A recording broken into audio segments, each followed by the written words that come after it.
Had quite a few people contacting me, asking me about the lumber prices, lumber futures, what's going to happen with all these wildfires down in California and how that is going to impact the lumber futures price. Now, if you go and you look at the link that I left down in the description, it's to the current lumber prices as far as the January contract with lumber futures, and it is falling and falling dramatically.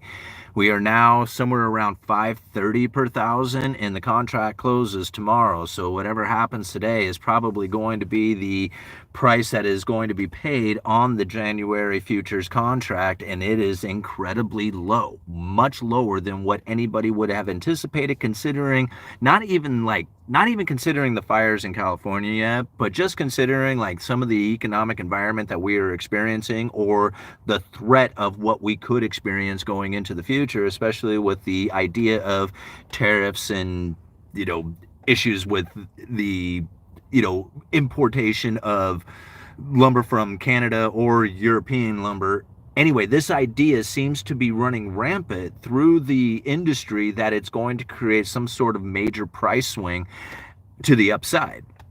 And now when I think about like some of the issues that we are now facing within this particular industry, not just the lumber industry, but the housing industry, and then now with the impacts of the crazy amount of fires that are burning up all the residences down in California and the rebuild that needs to come from that, it just gives you that feeling that, damn, this is going to create a lot of demand for lumber, or at least drive the prices up for lumber. And yet here we see the exact opposite taking place within the markets. Now, why is it that people's like logical thinking of what would cause the lumber prices to move up doesn't seem to be coming to reality when it is the lumber futures predicting what it is that demand is going to be seeking going into the future? Does that kind of make sense? Like people observations of the obvious, there we go, would tell them, yes, this is all going to be very impactful, driving the prices up. But yet the reality of the situation says something very differently. And I think really what it comes down to is people kind of have to understand the supply-demand imbalances that take place from everything that is occurring right now.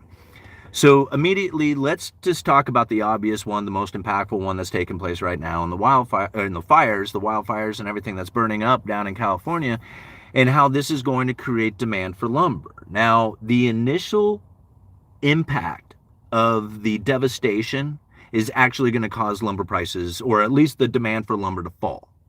Now, I know this, and immediately people are like, no, it would be the opposite. This is going to create a demand for lumber, like increase the demand. But it doesn't, because what's happening in that area is no more new construction. There will be construction in the future, but the current construction that was happening, or the demand for lumber to go to the job sites in those areas, is no longer happening. And even the surrounding areas is probably backed off on a lot of the typical business that they are doing, considering the chaos that is happening out there. So that whole region that would typically be demanding lumber to work on the current projects are no longer demanding that, because the current projects aren't being worked on, right? So all of a sudden there's a lack of demand in these particular areas, which means that all the material that was scheduled to go to those areas now has to find another place to go to, which in turn, right, creates more supply for those areas that are still in demand for it, supply-demand imbalances, and you see the prices actually come down. Now, I just look at those fires the same way that I kind of look at hurricanes, right? Hurricanes, devastating, destroys a bunch of buildings. Those things need to be rebuilt. The only difference here is that when it comes to those hurricanes, a lot of lumber is purchased prior, especially when it comes to plywood, but is purchased prior to the actual storm hitting so that they can board up the windows, protect the buildings as best they can. So there's all of a sudden this huge increase in demand for plywood, and maybe even some lumber in those areas trying to protect the buildings. But then as soon as the storm hits, all that demand is basically just evaporates until the rebuild begins again. Right? So like soon as the devastation hits, it's not like a bunch of new supply is going to come in to go work on those job sites, because those job sites have been destroyed as well. Right? Does that kind of make sense? Now, understanding the tariffs, right? Because this is another impactful one. A lot of people want to look at the tariffs or the future promise of tariffs as being a huge indicator of what it is that's going to be taking place within the lumber prices, believing that these are going to drive lumber prices higher.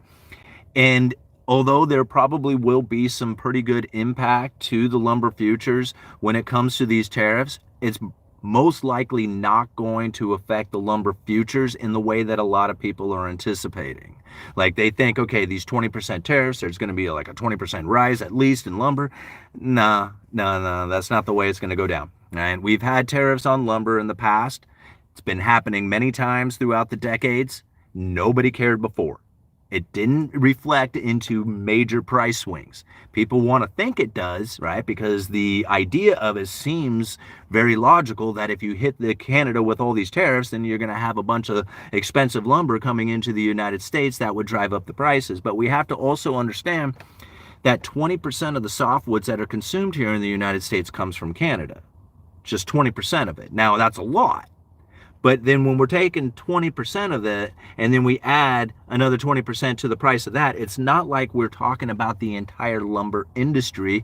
We're talking about a small section of the lumber industry, although it's not that small, it's kind of big, right? But 20% of it, and then that gets hit with a heavy tariff, right?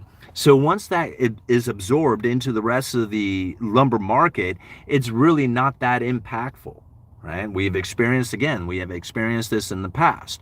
So I don't see how the tariffs are really going to drive lumber up into this like, oh my gosh, kind of way, right? It's not gonna, I mean, it could do some, especially with like Western red cedar. I think that's probably like if there was a particular type of lumber out there that's going to feel the impacts of tariffs, it's probably going to end up being Western red cedar. That's like a major imported product from Canada. Like, I don't know if it's the majority, but a vast number of the Western red cedar that we use here in the United States comes out of Canada. However, the framing lumber that we use here in the United States, about 20% of that comes from Canada. So again, like tariffs, yeah, it will have some impact, but it's probably not going to be like devastating impact where you're going to find these huge price swings on account of it. What will drive the lumber prices? This is going to be everybody's question, and it's not as complicated as a lot of people want to make it out to be. We are in a situation right now where we have experienced a lot of mill curtailment over the last year and a half. So understanding that the lumber level, as far as inventory goes, the lumber inventory levels is really low.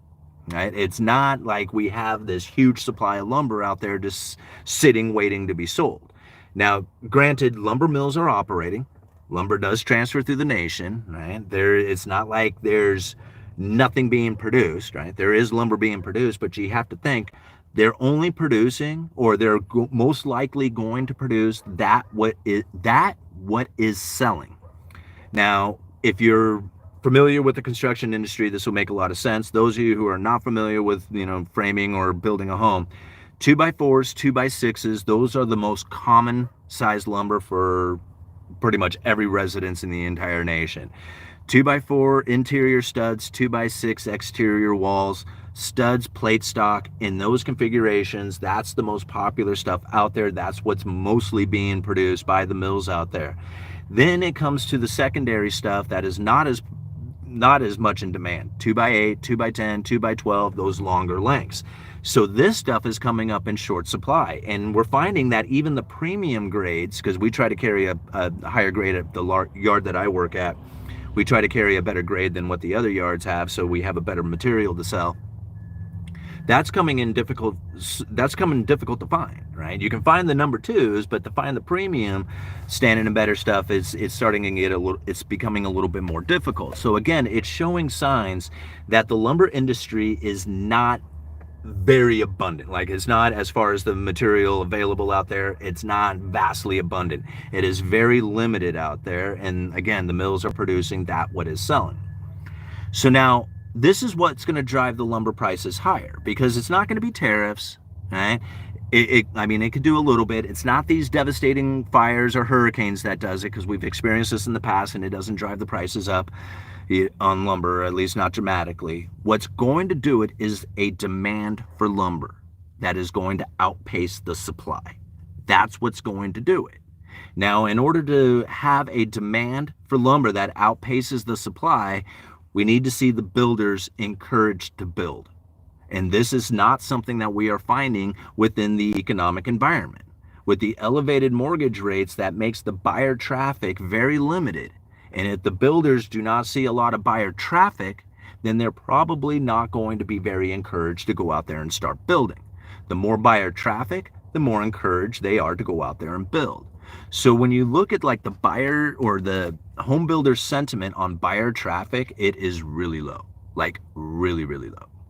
And so if you watch that and you eventually see that turn positive, which it's, I mean, I don't have any anticipation that's going to happen in the next month or two, but eventually it will go positive. The home buyers will be coming to market saying, yes, I want to participate in this. And when that happens, the home builders will jump in. When those home builders jump in and start those projects, that is inelastic demand. All right? Inelastic demand means that they will ask for lumber, they will purchase that lumber. If they cannot find it, they will pay any price because they are forced to purchase. It's inelastic demand. They have signed contract, they are starting the project. If it's unavailable, that is unacceptable. They will pay any price to get it. And that's the situation right there that will drive lumber prices higher. People keep asking, what's going to do it? I keep saying, that's going to do it. It's not the tariffs, it's not the fires, it's not the hurricanes, it's not all the stuff that people, it's not manipulation. Okay, that's another one. It's not manipulation. I don't care how many people want to go out there and say that it's, corporate greed or something of that nature. Very few of those people want to step up and talk about how it was that the mills were devastated and going out of business and shutting down and going bankrupt and laying people off, but they do want to talk about how those mills were greedy bastards and screwing everybody. So understanding the industry from a wider view than the very narrow view of greed and manipulation or something of that nature will then give you a better understanding of how it is that you need to position yourself if you're a builder, if you're a home buyer, if you're looking to sell a home, or whatever it is you got going on in the future. Understanding it for a reasonable, having the reasonable understanding of what's going on within the economy or within the markets, as opposed to a conspiratorial one. Like, I'm not going to try and say it's a conspiracy, or not a conspiracy, because it very well could be collusion between, major players within the game. I've seen manipulation within the lumber market between brokers. And so it's not like it's a game that's not manipulated, but then everything in the economy now is manipulated. It's in some way or another. So understanding the underlying economic forces that are really at play, and then understand that there is some manipulation that happens within it, but to blame the manipulation part of it is very, very narrow view, very short-sighted view of it. All right, let me get some questions answered here. I'm sure you guys have a bunch of them. I got about 5-10 minutes here, so let's get it going here. Hey, Yui, I always cool to catch you live, brother. Well, thank you, Terry. I appreciate you being here. All right, Adam says, but a reasonable understanding doesn't give me a mental cope. Well, to be honest with you, your meaning that you give this information is different from the meaning that I give the information. And whatever meaning that you give it is therefore going to provide you with the future that meaning that you have given it. I don't know how else to explain it. When I look at this stuff, I don't look at it as devastating. I don't look at it as,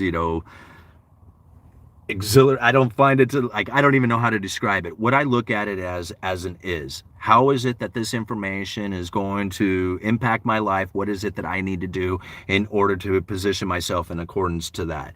A lot of people out there don't look at it in that way. They look at the information for what is it that I need to do.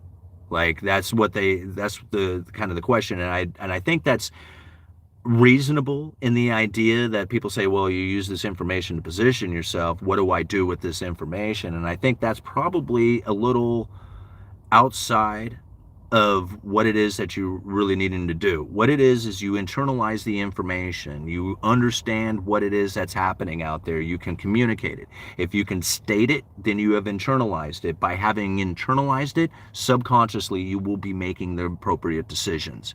You don't know it, but you will be. You'll be just naturally every day when you're at the store, when you're doing your business, when you're figuring things out, you will be naturally just occurring in the right direction you need to go, because subconsciously that's the way it'll happen, because you have internalized the information.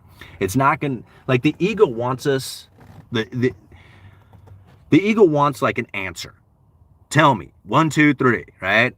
How do I do this? That's what the ego wants, but that's not how this works, right? To understand how it is that you need to position yourself, you need to internalize the information, and then you will just realize subconsciously you are making the right decisions going forward. Not like thinking back on, well, UE said this, so how do I incorporate that? It won't be like that. It'll be more just like it will just naturally happen. It's like having a conversation. You won't be thinking about it. It'll just occur, you know? I don't know. Moving on. Okay. Anyone know a good place to start with day trading? I'm a newbie in this field. I don't know, Terry.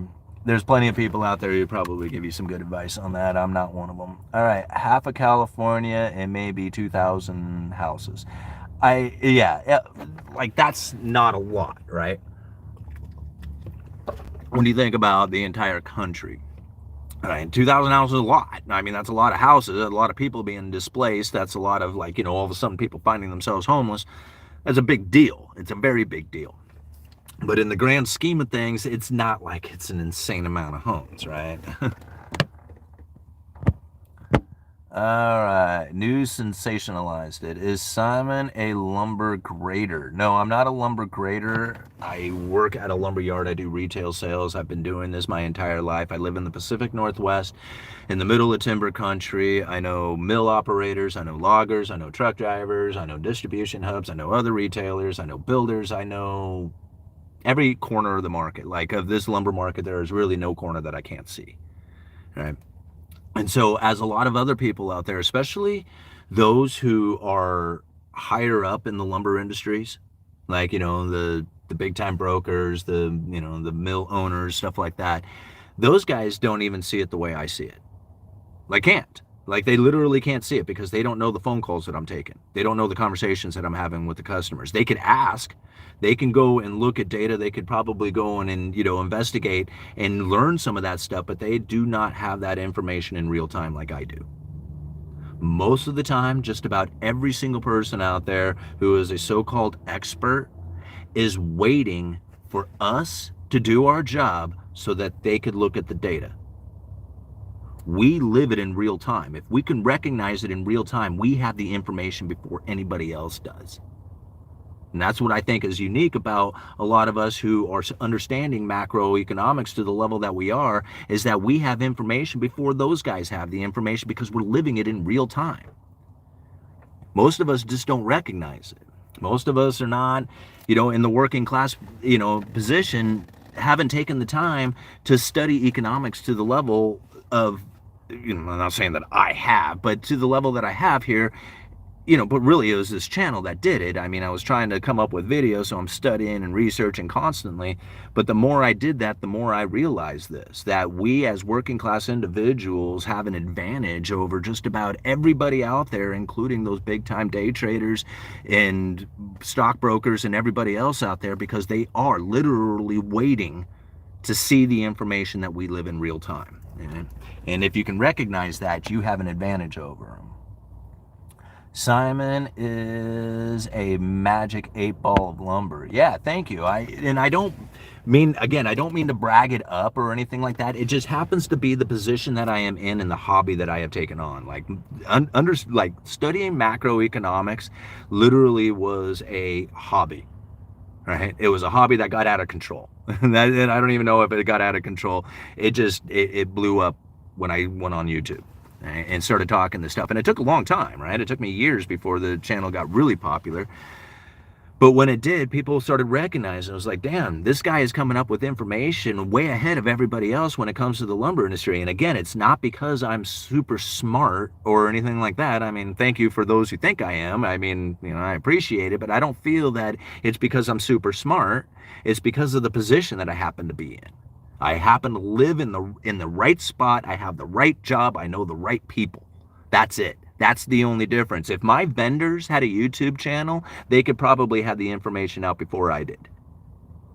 Right? But they don't have a YouTube, not like I do, right? So I had the YouTube channel. I talk to my vendors. I get news that I didn't hear before. I'm thinking, damn, I wonder how many other people know this yet. Hasn't really hit the retail market. I go out there, put it out on a video saying that 4x4 pressure treated is going to come up in short supply. I held that information back, right, for a while so that I could, tell it on George Gammon's channel. 2 weeks later, there is pressure treated lumber is like vanishing from the country, right? It's like virtually gone. And so people were like, dude, how'd you do that? And then I did it again with plywood later. And again, it's just because of my vendors. We go to order it up and they're like, sorry, don't have any. All right. Well, we're a retail store. How many other retail stores have got this news yet? I imagine some, but not all of them yet, right? If we're just finding it out for the first time, I go out there, blast it out on a video, and people are like, bro, you're right, man. There's none left. It was so expensive. It went from $20 a sheet to $80 a sheet. Yeah, it is, again, supply-demand imbalances that were happening due to the shortages that were occurring. And if you'd follow the channel back far enough, it was very well articulated within the industry, on my videos, saying that we are going to go into shortages. The mill curtailments, the pullback in development, the inventory depletion, it was so obvious to me. It was not that difficult. But if you didn't see it, if you couldn't, there was no news article, there's no chart, there's nothing you can go to. So if you didn't see the video that I did, or maybe a video that somebody else had done, there was no place to go to get that information. There was just literally none. Right? So I put it out there.